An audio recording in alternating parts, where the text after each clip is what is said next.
Hello hi నమస్తే welcome back to my channel. మరొక మంచి టేస్టీ అండ్ హెల్తీ రెసిపీతో మీ ముందరకు వచ్చేసాను.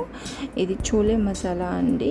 దీనికోసం మనం కాబూలీ చనా ఒక 6 hours నానబెట్టుకొని దాని తర్వాత కుక్కర్లో ఒక 3 విజిల్స్ 4 విజిల్స్ వచ్చేవరకు చేయాలి. ఎక్కువ చేస్తే మళ్ళీ పేస్ట్ లాగా అయిపోతుంది.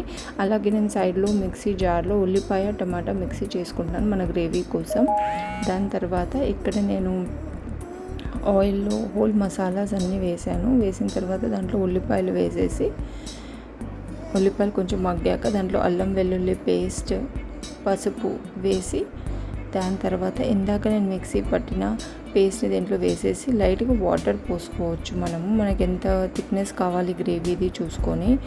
దాని తర్వాత దీంట్లోనే నేను కారపొడి, ఉప్పు, ధనియాల పౌడర్, గరం మసాలా పౌడర్ ఇవన్నీ వేసాను.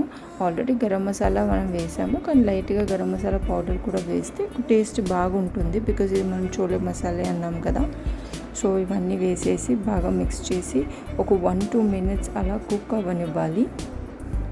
చక్కగా కుక్ అయిపోయిన తర్వాత ఇందాక బాయిల్ చేసి పెట్టుకున్న మనము చోలేస్ అవి దాంట్లో వేసేసుకోవాలి. వేసేసి మంచిగా మిక్స్ చేసుకొని ఒక 10-15 నిమిషాలు అలా చక్కగా, ఎందుకంటే అవి ఆల్రెడీ కుక్ అయిపోయాయి, ఇప్పుడు మసాలాలో కొంచెం కుక్ అవ్వాలి కాబట్టి లాస్ట్లో కొత్తిమీరతో గార్నిష్ చేసేసుకుందాము. దీన్ని వేడి చపాతీలో తింటే చాలా టేస్టీగా ఉంటుంది.